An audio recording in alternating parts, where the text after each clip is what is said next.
Since his release back in 2010, over a decade ago, Garen has been one of the most basic champions in League of Legends. With his point and click abilities and low skill ceiling, Garen gives players a strong and reliable unit to bring to the team, without needing to read a novel to understand his kit.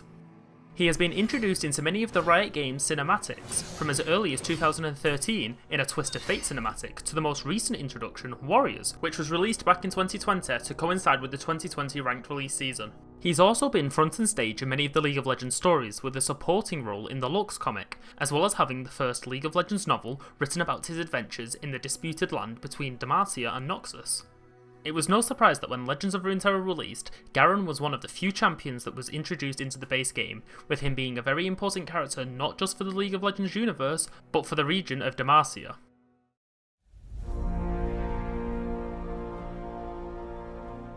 Garen was introduced as a 5-mana 5/5 with the regeneration keyword, and was most notable for his inclusion in the Vanguard Bannerman deck from back in the beta period, where the deck was seen as one of the most meta-defining decks at the time. However, after the introduction of newer expansions such as Rising Tides and Call of the Mountain, Garen has barely seen any place in a competitive deck, with the only example that I can find being an EU Masters tournament from back in December of 2020, which is nearly 1.5 years old, where he was used in a Demacia harrowing deck build.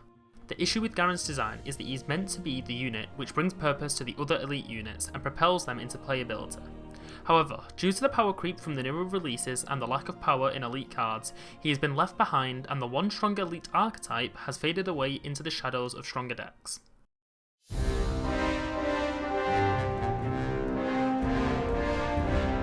In the beta period of Runeterra's release, one of the strongest decks was the Demacia mid-range list, and it was actually what I used myself to climb to Diamond for the first time. The deck consisted of curving as many units as you could in the early rounds and playing the Vanguard Bannerman on turn 4, buffing every unit +1/+1. Due to the lack of combat tricks in the foundation set, it was very difficult to try and outvalue these units, and it was simply bigger and healthier than every other unit in the game at the time. This often meant that you could easily overpower the opponent and end games fairly quickly. To stop how oppressive the deck was, they nerfed the Vanguard Bannerman from buffing all allies to buffing all other allies, which meant on turn 4 you would now be playing a 3/3 instead of a 4/4, reducing the tempo of the deck. Especially after the game left beta and the Bilgewater region was introduced, as well as cards such as Swain and Ravenous Flock, it became very difficult for decks which relied on mid-range units to see value, as they could be easily removed with the new combat tricks. With these cards being released, the deck lost most of its popularity and was never really seen again in competitive play. However, certain elite cards were able to function outside of the elite archetype, and would see many play in different decks. The best example of an elite card doing well outside of the elite archetype would be Cyphria the Bold. As a competitive 6-drop, she saw play in numerous decks, including scout decks, as an excellent way to finish out games with wide boards, as it forces the opponent to block with the more important units to minimise the nexus damage that they can take. One of the goals of the new elite changes would be to make sure that these cards don't increase in power, to reduce the chance that they require nerfs later on.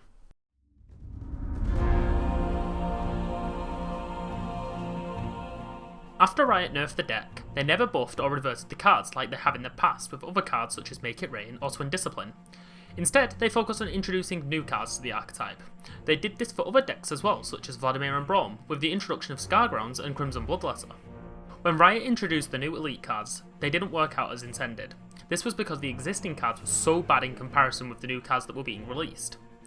If you have a deck which consists of 37 bad cards and 3 good cards, it doesn't make the deck any more playable, it actually drops the win rate of the good cards, because you have forced it to play with the lower win rate deck. This is actually what happened to the Ardent Tracker and Jarvan IV, who were introduced to help the elite tag, but due to how weak the elite archetype was, they abandoned ship and found a home elsewhere. Another card Riot introduced to the game was Field Promotion, a 2-mana burst speed spell which gave the next unit you played Scout. However, the card you are looking at right now in the middle of the screen isn't actually Field Promotion. This is a custom card that I have created. I'm just going to give you a second to see if you can realise what the change is. Okay, time's up. The Field Promotion text is, the next time you play a unit this round, grant it Scout. It's now an elite. Some of you may have realised this change, but when I was researching for this video, I completely forgot that this was part of the elite package, and it's because no one has tried to build a deck around the elite tag portion of this card, especially when you have to pre-commit the mana and how little synergy the elite tag now has. So, from this point of the video, I'm going to redesign and hopefully buff the Elite Archetype to show what happens when you buff pre-existing cards to help the old archetypes become playable again, using region and card thematics to help pave the way.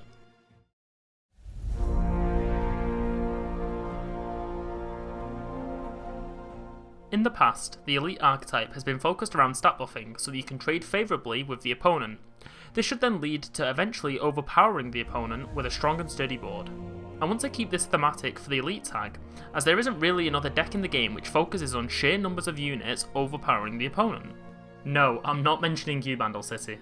The style of play would also fit the thematic of Demacia perfectly, as it is stated that the thing that makes the Demacian army so powerful is they always stick together in a conflict and never leave a soldier behind.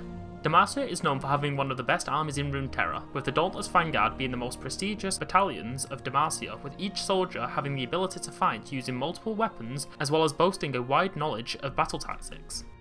With Garen being the leader of the Dauntless Vanguard, it's pretty clear that he is the most powerful and well-respected soldier that Demacia has to offer, and it should be reflected within any changes we do to his card. My plan to buff the Elite Archetype is to increase the survivability for the Elite units. This is so that they can focus on playing cards such as For Demacia or For the Fallen to see incredible value if they can manage to keep the board healthy. Due to how strong Demacia is as a region currently, I'll try to buff cards that only see play in Elite style of decks, so that the region doesn't become too overpowering and power creeps like expansions in the past. Yes, now I'm looking at you, Bandle City. Come back soon!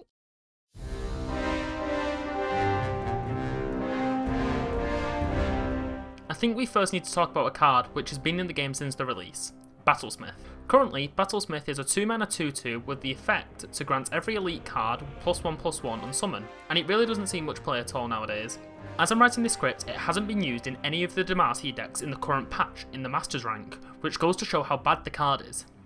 However, stat buffing cards like these haven't always been bad. The Grand Plaza and Yodel Explorer are both cards which gave units +1/+1 on summon, and very quickly overran the meta with how strong they were. This is a great example of it trying to explain how bad the current elite cards are. Yodel Explorer does the exact same thing as Battlesmith by buffing a specific tag. However, because the Yodel cards are better and cheaper than the elite cards, its value skyrockets and creates an issue where the cheap Yodels start to overrun the meta just because you can play them extremely cheaply and see incredible value. However, if you look at a card like Yodel Captain, which has a conditional grant effect, it becomes more manageable as only specific units can receive the buff. This limits the power of the card and makes it harder to include in every deck. This is the same direction I would like to take the Battlesmith, following the guidance of how I'd like the archetype to play. With wanting elites to have more survivability, buffing the health of the units instead of the attack seems like a way to approach this, but giving them too much health could become an issue if the opponent doesn't have a way to deal with the threat. So, my proposed change would be to change the card to the following design. Each round, grant the first elite unit you play +0/+2. Changing Battlesmith's effect clearly lays out to new and existing players the style of play for elites. Granting 2 health may be a little bit too strong, however, limiting the card to only proc once per turn helps balance the effect out. Keeping the unit at a weak stat line enables the ability for the opponent to answer the unit with cheap removal spells. This also helps the elite archetype, as usually they want to be summoning bigger elite units on curve to see good value, such as Garen or Cytherea. By pushing the player to play the larger units to see value, it limits the amount of swarm the deck is looking to achieve, and lets the opponent find a way to counteract the large health units without having to worry of the units going too wide and growing out of control, like Veil Temple used to do. With this in mind, I'll be changing other cards to fit this narrative of giving more health or increasing the survivability of units, by forcing the players to find value in the larger cost cards which come at a commitment.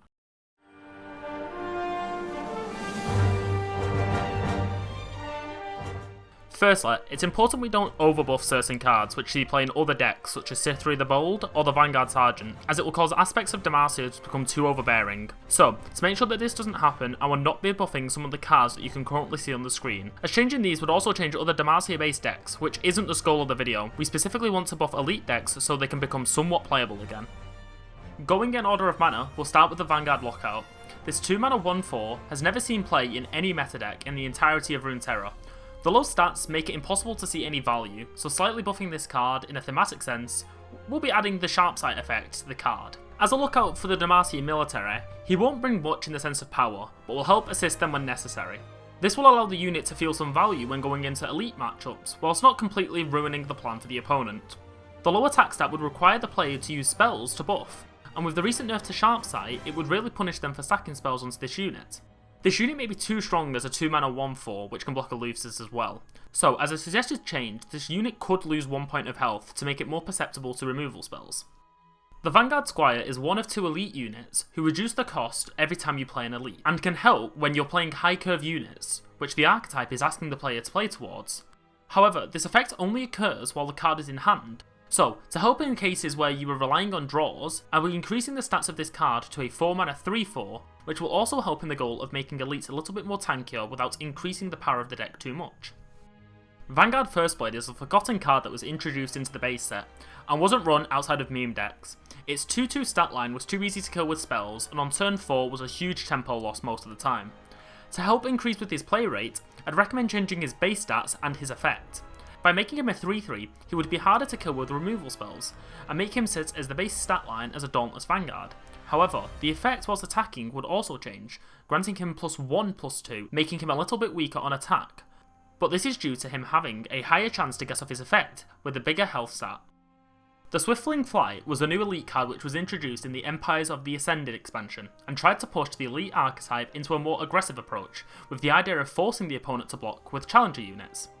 This attempt failed, so to try to see what the card can do, I'd like to change the effect so it can also buff itself on attack, which would also help the Silverwing Vanguard, as the Swiftwing Flight was added as a support card to the existing unit. This is why the Silverwing Vanguard will not be gaining a buff in this video, as I believe this buff, as well as the survivability changes with Battlesmith, will help the Silverwings dominate the skies over Demacia and help elites soar to new heights. As explained in the first chapter, Garen hasn't seen play in any competitive deck since beta, and this is the main inspiration for this video. So, to buff Garen in a way that only benefits the elites, I've decided to give Garen an additional effect on his level 2 form. As the leader of the Dauntless Vanguard, Garen instills courage and teamwork within the ranks of the army. This teamwork helps the Vanguard in their battles against any foe. Whilst attacking, Garen will give all attacking elite units tough this round. This is a slight change to Garen, but will massively help in the elite tag in their mission to keep a healthy board so they can beat the board and win through sheer numbers. The final change that I want to suggest is to Ardent Tracker. This is the second card which reduces its cost for each elite that it sees you play.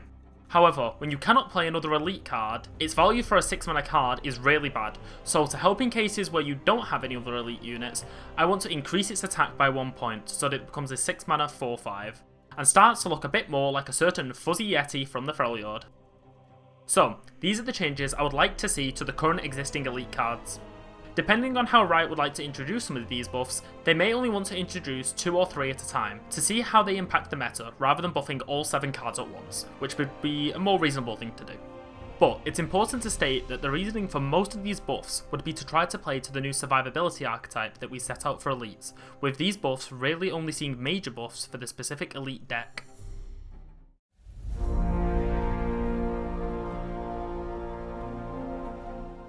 I would just like to quickly talk about a couple of cards which currently exist in the game which I haven't mentioned so far. Succession, For the Fallen, and Reinforcements are all slow speed spells which summon the Dauntless Vanguard, and I personally believe that these cards shouldn't be touched in this update. For Reinforcement, it might look like a bad card, however, with the current changes that we are making to the elite archetype and how the elites are being buffed, I think this card will see massive value with its current stat line and how it's done. It may even need a nerf, but we'd have to test that out. I didn't want to buff the Dauntless Vanguard unit, as I believe it is the perfect card for what it's trying to achieve. As a general foot soldier for Demacia, a 3-mana 3/3 is bang average on stats, and will see more than enough value with the changes that we have made to the other cards such as the Battlesmith and Garen. For this reason, I believe that for a high commitment play such as Reinforcements or For the Fallen, it should reward the player by allowing them to see good value for waiting until the right moment to play the card and swarm the board as this archetype is now wanting to do.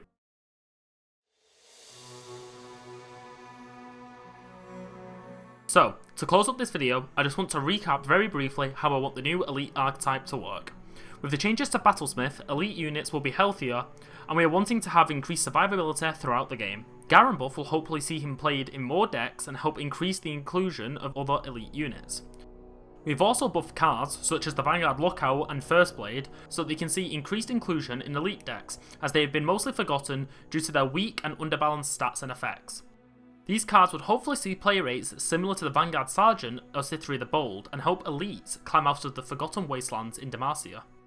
Finally, with these buffs, Elites want to overpower the board through sheer will and determination, to fit the thematic that both Demacia and the Dauntless Vanguard feel nearly unstoppable, with their leader Garen taking them headfirst into the charge. I just want to say thank you to the people who have managed to watch through the entire video, and I hope you've enjoyed it. I also want to say a personal thank you to Z-Turtle, who helped me with the card balance that you've seen throughout the video. If you want to follow him, I'll put the Twitter in the description down below. If you would like to see more of these videos in the future, please don't hesitate to recommend a topic down in the comment section down below, and whilst you're down there, don't forget to like the video if you enjoyed it. Thanks again for watching, and I will see you guys next time.